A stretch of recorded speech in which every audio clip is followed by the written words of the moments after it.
So the obvious place to start, obviously, we're here talking about cards.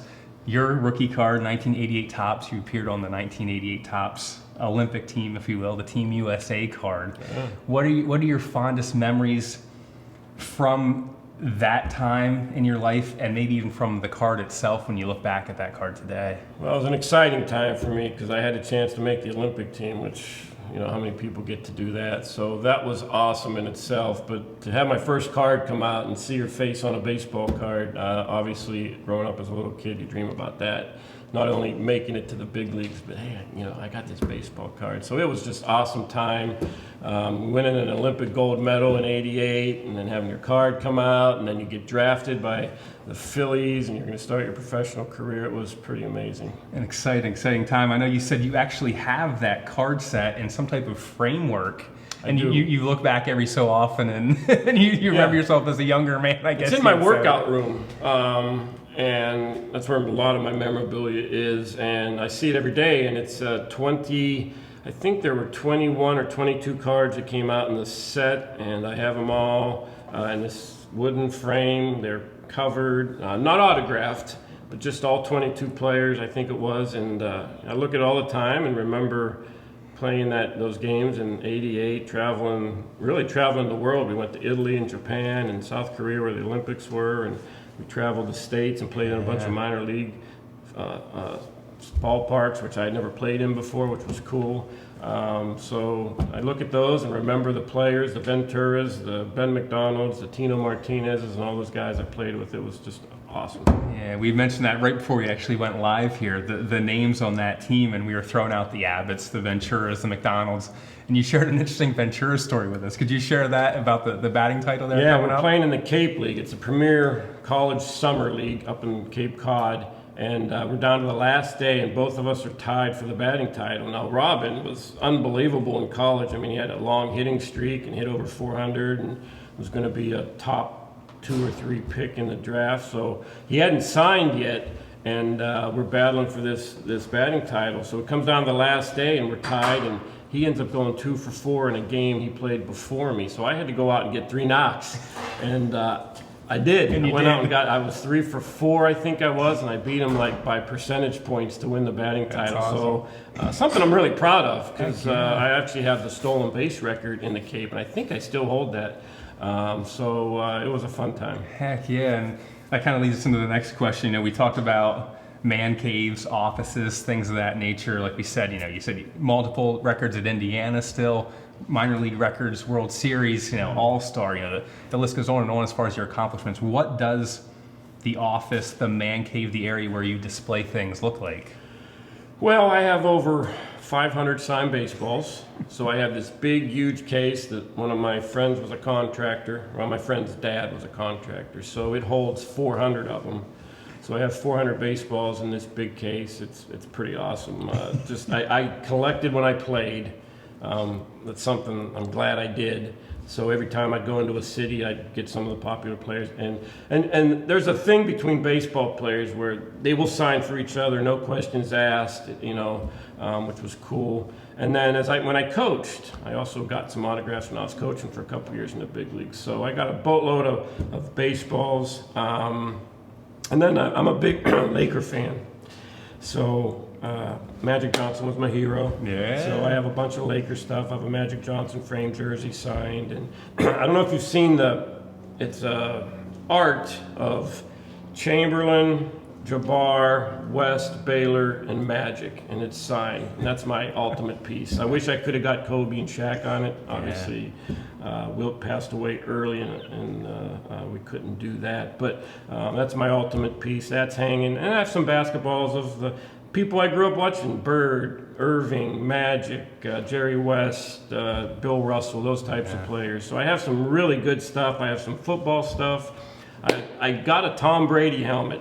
Don't know why I got a Tom Brady helmet, because I'm not a big fan of Brady, because I'm a Steeler fan, and I'm tired of the Patriots. I was tired of the Patriots winning all the time, but it turned out to be a pretty good piece to get, obviously, and got some Steeler stuff, like I said. I got a Michael Jordan signed baseball, which is really a neat piece. I got a Scottie Pippen baseball. Eric Lindros signed baseball because I met him the Blue in the Phillies Jays. He locker played room. Yeah. minors in the Blue so Jays. I got Abdul-Jabbar signed baseball. So I got some really neat stuff, and my goal is just to let my kids have it once I move on. Yeah. So you mentioned there a minute ago, I have to go back to it, we know there's so many unwritten rules in baseball and unspoken things. How does that interaction work if you want a ball signed or if you want a bat signed or something like that with a player on the other squad? Usually during BP, you go out, you see him on the field and say, hey, would you sign a ball for me? No problem. And I played against, I think, the greatest player I've ever played against in Barry Bonds. And he gets a bad rap for being, not very nice person. Always nice to me. Anytime I went up to Barry and said, hey, would you sign a ball for me? He would do it. And, so what happens is after BP goes in, he signs a baseball, gives it to a clubhouse kid, and they run it over to our clubhouse and give it to me. Cool. So I've probably got a handful of Barry Bonds baseballs signed. So that's kind of how it works. Or the clubby would call over to their clubhouse and say, hey, Morandini wants a signed baseball by such and such. Can you get it done? And they do it. So it's a pretty easy process. Yeah. Maybe you told me the answer, but I'll ask a question. Who was the most interesting, most fun, your favorite ball that you got during your career from a fellow player? Well, I'm an Al Oliver fan. I grew up in Pittsburgh. I think he should be in the Hall of Fame. He was one of the best hitters I ever seen. He crushed the baseball, called him Scoops. I got a chance to meet him at an old timers game in Philadelphia. So I have a baseball signed by him. So even though he's not the Mickey Mantle or that type of player, he's probably the one that I'm glad I got. But baseball-wise, like I said, I've got over 500 signed baseballs. I think that's what we need to see. We need to see that. I'll take a picture of it. Yes, please do. But I would say the Michael Jordan baseball's got to be up there. And I'm a Magic Johnson fan. I was never a huge Michael Jordan fan because, my God, I wanted Magic to beat him. But to have a Michael Jordan signed baseball is pretty cool. Yeah. So who's the one autograph ball that you don't have that you'd just like to add to the collection for whatever reason? That's a good question. I got a lot of the old timers. I got Mantle, I got Ted Williams, I got those types of guys. The one baseball, I'm gonna have to think about that. I got Schmidt. I got all the Philly greats, Schmidt, Carlton Rose, all those guys. You know what? I know who it is. It's Willie Stargell. Yeah. I wish I had a Willie Stargell baseball. That's awesome. Grew up watching him, Chicken on the Hill with Will. That's right. He's probably one that I really wish I had. And the other one it would be Clemente. Yeah. Roberto Clemente. But that's obviously really hard to get and really expensive if you want it. So we probably won't get that one. But there are some Stargell balls out there. Especially, I want to get one with his MVP season. He has, I don't remember what year it was, 78 maybe? I think so. I was born in 78. I believe 78, I think 79. he shared it with Hernandez, Keith Hernandez. I think they split it that, which you don't see too often, but I'd like to get one of those. Yeah, very cool. So you mentioned kind of passing this monstrous, incredible collection down to your kids. Are they involved? Are they in tune with the market? Are they into the hobby and that kind of thing? It's funny. My oldest is split an image of me. I've given him baseballs. Now he's into the grading. He's starting to get the Bohms and the Tatis and those types of players. And he's got maybe 20, 25 cards graded, all 10s. He only gets 10s. He doesn't get anything other than 10s. So he's starting to get into it pretty deep. He just sent a bunch of lesser cards to get graded. And like I said, I've gotten some autographs for him, Pujols and Suzuki, Ichiro, and I gave him a Trout ball, which I got. So he's really getting into it. Now my middle child wasn't that into it until the Pokemon stuff.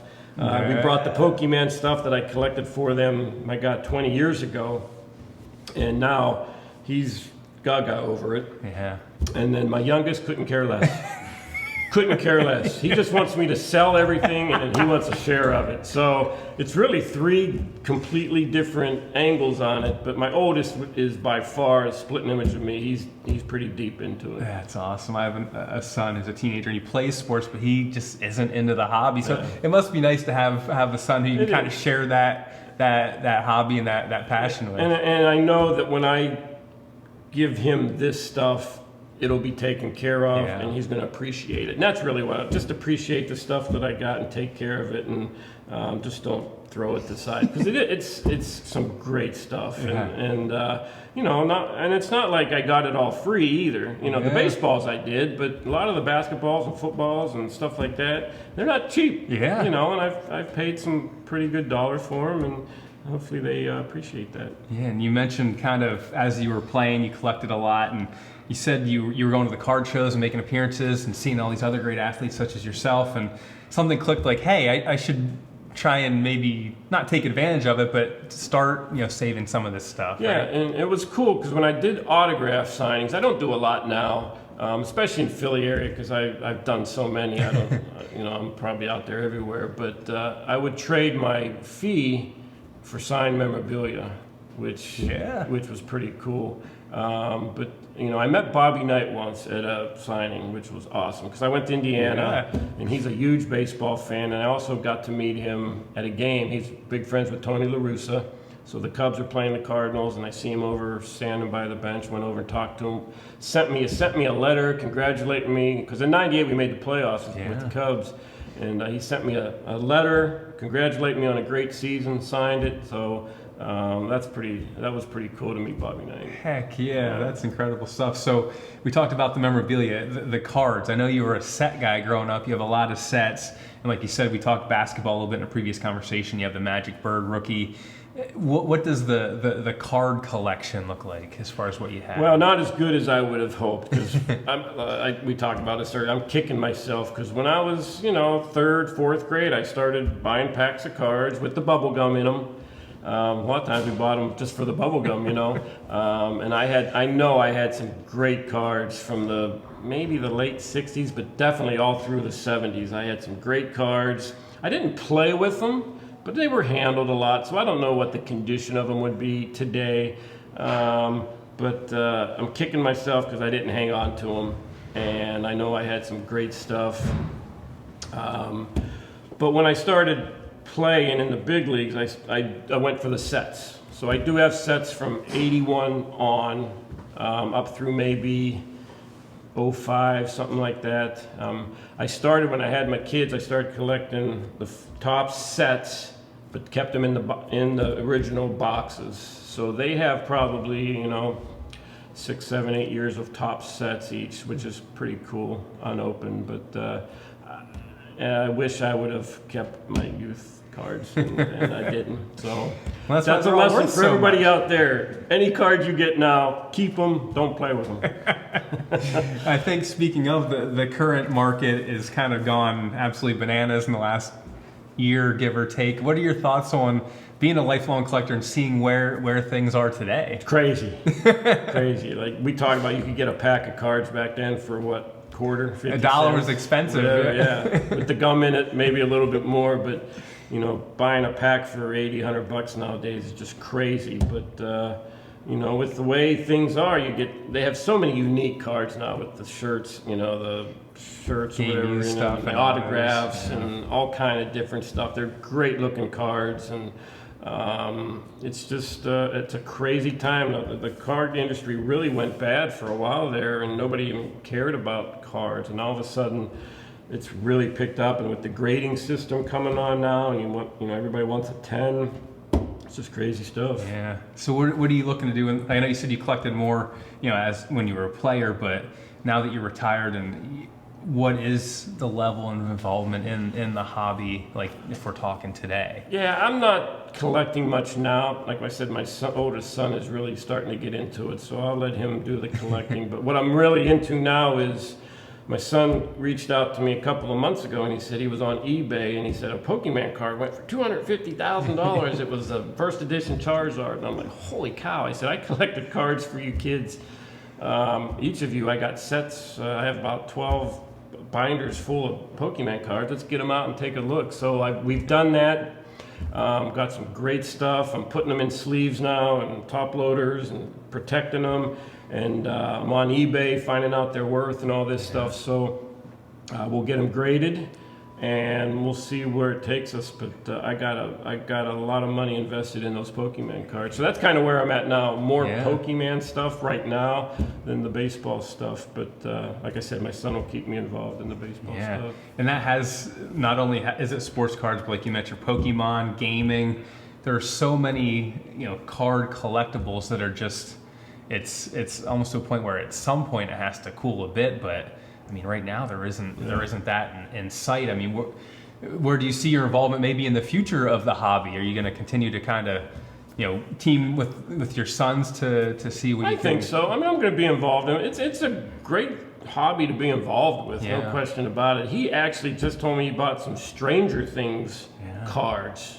It's amazing, like TV shows and movies now even have some cards that are popular and worth some money. So he was going to get those graded. So.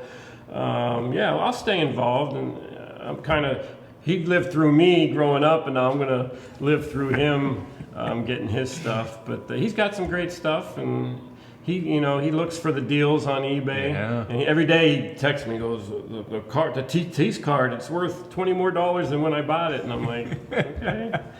But everything, it goes up, it goes down. I guess, and I don't know, I'm not a big follower of the pricing stuff now, but it seems like when it's coming to be in season, they're more valuable, and then when it's out of season, it kind of dips a little bit. So he's starting to learn a lot about the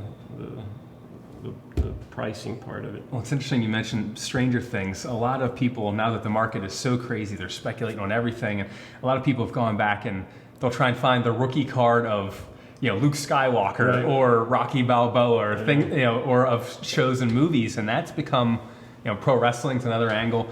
People are trying to find like the next thing that can add value to your collection or take off, and that's interesting because I actually just bought the first Rocky set because I want before it goes crazy. I want to be able to get Rocky stuff and before. But it's just an interesting time to be a fan and see what kind of blows up next. And there's so many speculations. I think that's kind of where we're at now, looking for the next. That's what makes it exciting. Yeah, absolutely. And, I'm on Instagram now. I'm through the Phillies. They wanted me to get an Instagram account, and I follow a lot of card dealers and stuff. And like I said, I kick myself because I'll see a card that they show on there. I'm like, damn, I had that one.